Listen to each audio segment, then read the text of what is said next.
Hola, ¿cómo están? Otra vez acá en Postales de San Isidro y vamos a hablar de más series, esta vez instalados en la década del 80. ¿Por qué? ¿Porque vamos a hablar de los Duques de Hazzard? No. ¿MacGyver? No. ¿Brigada A? No, tampoco. Vamos a hablar de la serie más importante de la década. Vamos a hablar de Miami Vice. División Miami en muchos países, corrupción en Miami en otros países de Latinoamérica. Miami Vice fue una reacción que hizo Brandy Tarkov hacia la preponderancia que tenía la cadena MTV con sus grandes videos musicales. Estaban aquellos de Duran Duran, filmados en Ceilán, Sri Lanka. Estaban los de Phil Collins, los de Tina Turner.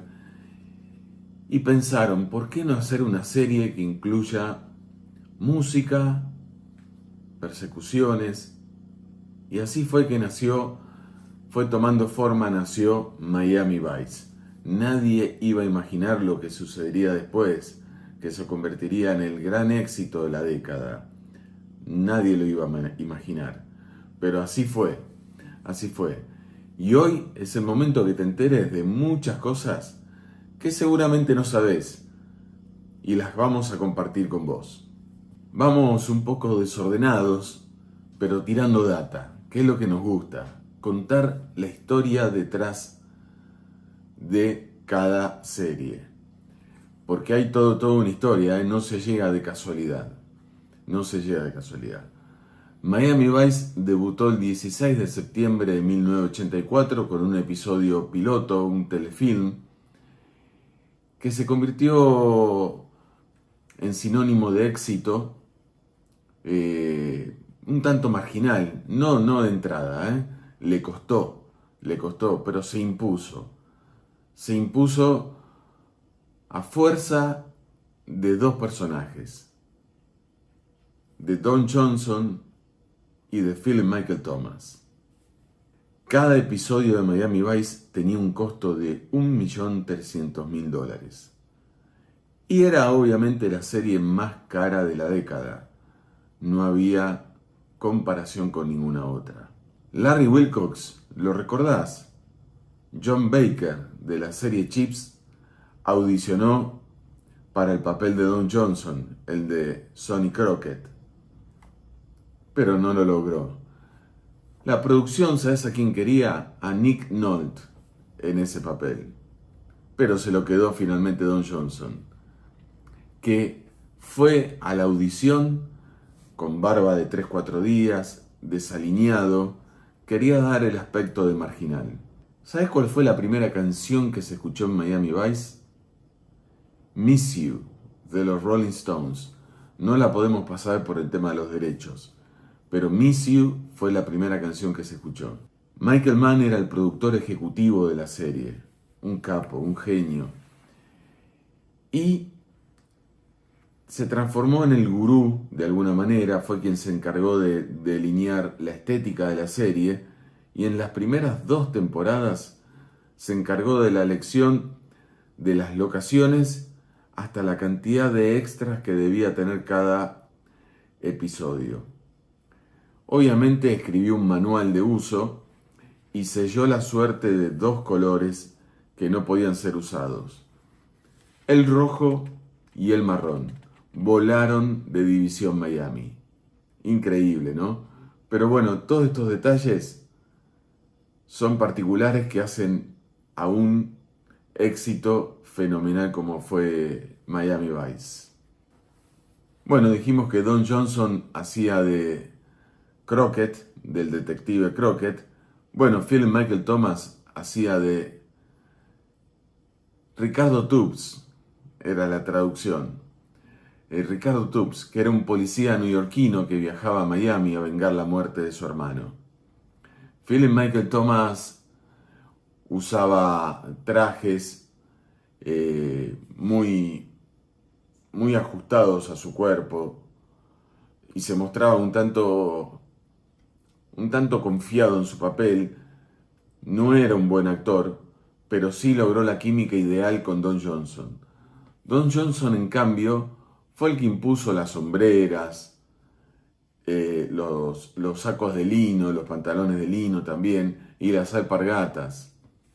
Toda una moda para la época que fue creada por Don Johnson, que le pedía a la producción que su ropa estuviera tirada 2 o 3 días antes de la filmación para que se mostrara arrugada, desprolija, para darle mayor veracidad a su papel.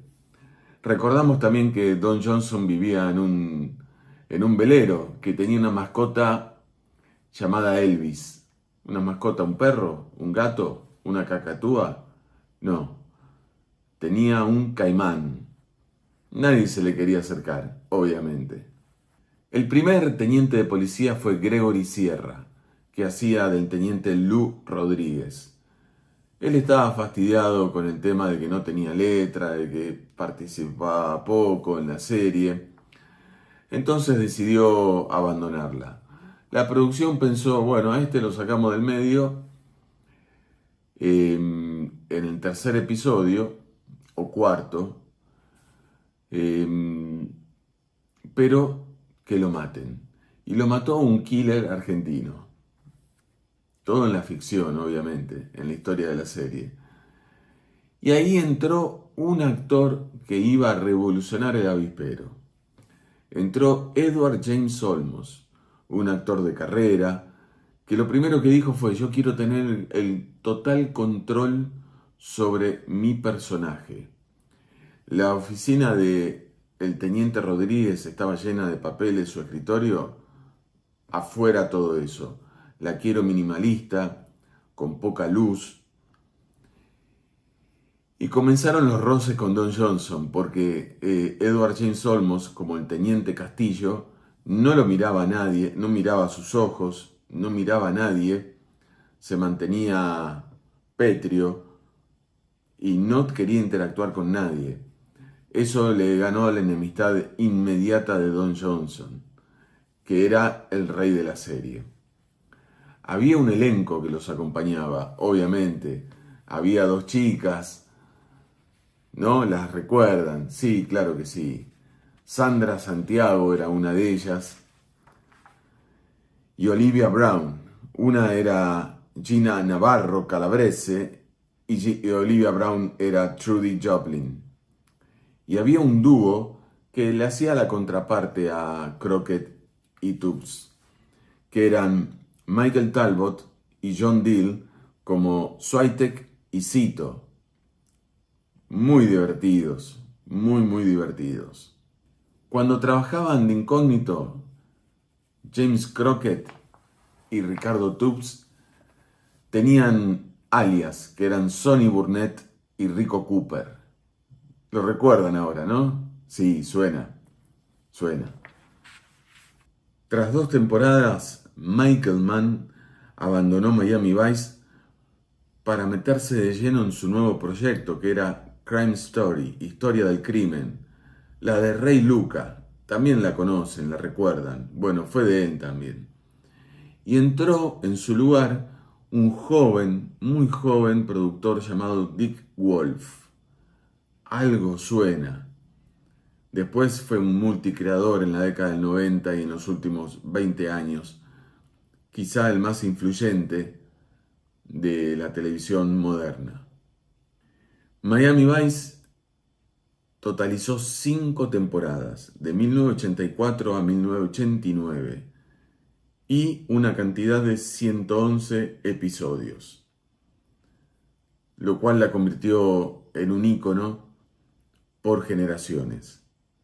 Algunos de los actores invitados de la serie: Julia Roberts, Liam Neeson, Pam Grier, Bruce Willis, Viggo Mortensen. Y los momentos musicales estuvieron a cargo de muchos artistas invitados. Por ejemplo, estuvieron The Power Station tocando ahí en vivo en un bar, lo cual era algo inusual. Después estuvieron de invitados Phil Collins, Frank Zappa, Glenn Frey, Willie Nelson, Gene Simmons y Gina Easton, que eran todos ultra populares en los 80, muy, muy populares. Gina Easton era una especie de novia de Crockett, seguramente la recuerdan. Y Crockett, Don Johnson, se dio el gusto de trabajar con sus ex esposas, con Melanie Griffith, con Patty Darville y con Lynn Whitfield. La segunda temporada abre con el episodio The Prodigal Son, que era una búsqueda que hacía Phil y Michael Thomas hacia New York, en New York. Y ese episodio fue dirigido por Paul Michael Glaser, que en la década del 70 había sido Starsky en la serie Starkey Hodge. Y la década del 80 había comenzado con una tragedia para él, una tragedia familiar, que va a ser tema aparte cuando hablemos de Starkey Hodge. Don Johnson amenazó con abandonar la serie tras la segunda temporada, y la producción rápida de Reflejos había elegido a Mark Hermon como reemplazo. Pero bueno, no sucedió, lo sabemos todos. James Crockett le gustaba manejar, y manejaba bien. Manejaba una Ferrari Daytona Spider 365, que en realidad era una réplica basada en el chasis de un Corvette. Cuando Ferrari se enteró de esto, puso el grito en el cielo y mandó una Ferrari verdadera, porque no quería que su marca, su estirpe, fuera dañada o morigerada por usar una réplica. En cambio, Ricardo Tubbs se movía de otra manera, se movía distinto. Andaba en un Cadillac Coupé de Ville convertible 1964. La serie marcó el debut de Don Johnson como director, cuando dirigió el episodio Back in the World, de Regreso al Mundo. En ese capítulo solo se escucha música de The Doors, y es muy bueno, es muy interesante.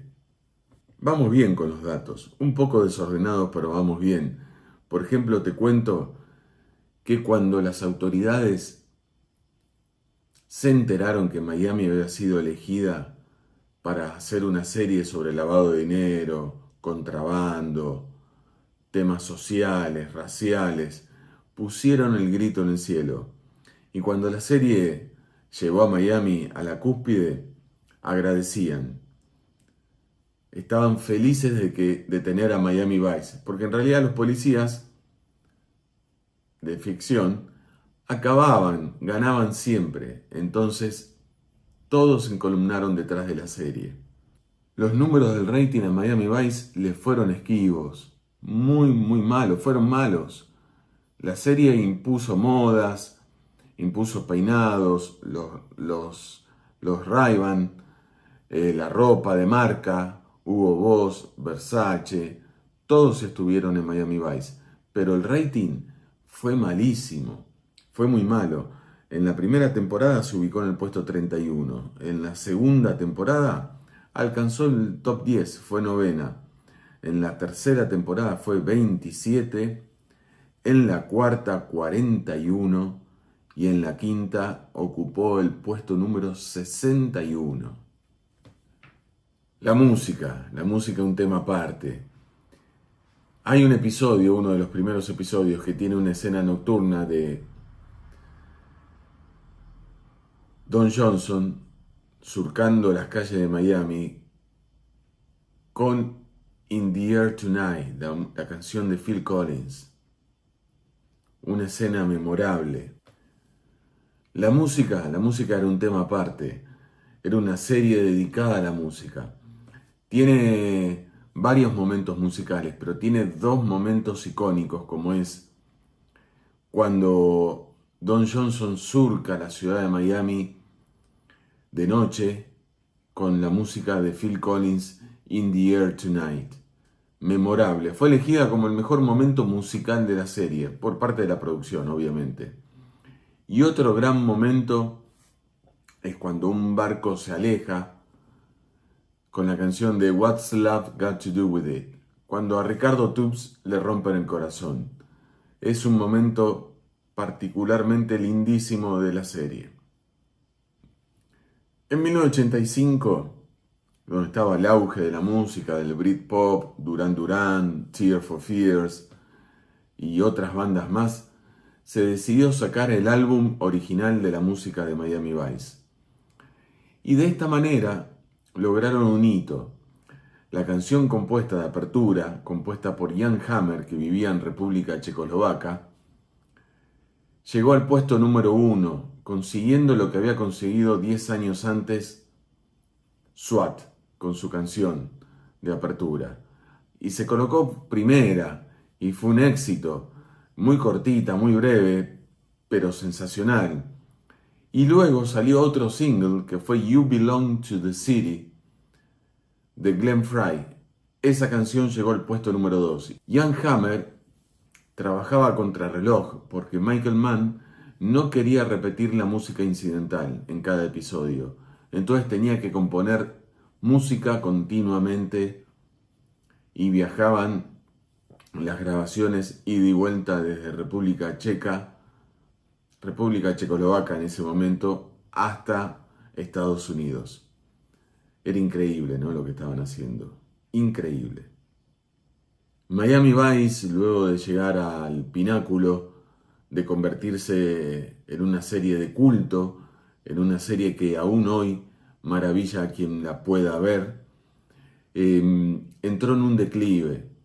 No hubo manera de frenar los tropiezos que cometían los guiones se derivaron, de hecho en un momento se pierde la identidad de James Crockett, no se sabe si se pasó del lado de los malos, si sigue siendo un policía encubierto, se pierde un poquito el espíritu inicial de la serie, se vuelve un poquito más laxa, y eso provoca su cancelación. Después de 5 años, la finalización del famoso contrato y la no renovación ya en la nueva década, que sería 1990.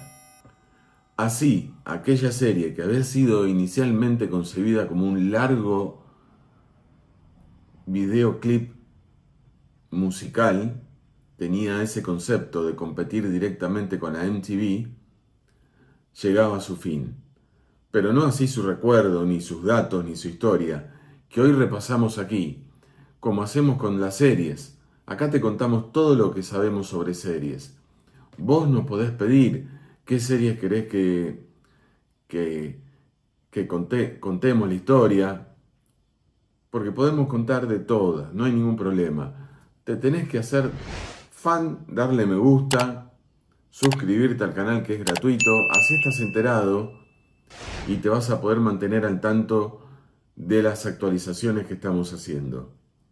Por el momento te agradecemos un montón y seguinos acá en Postales de San Isidro. Gracias.